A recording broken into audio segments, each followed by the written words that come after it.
మన ప్రభు అయిన యేసుక్రీస్తు నామములో మీకందరికీ వందనములు. ఈరోజు దేవుని వాక్యము,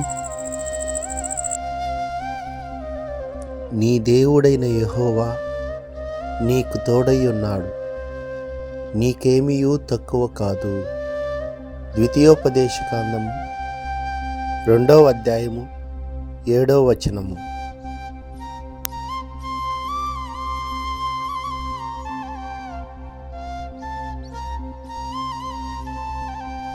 ఈ దినము దేవుని కృప మనకందరికీ తోడై ఉండును గాక.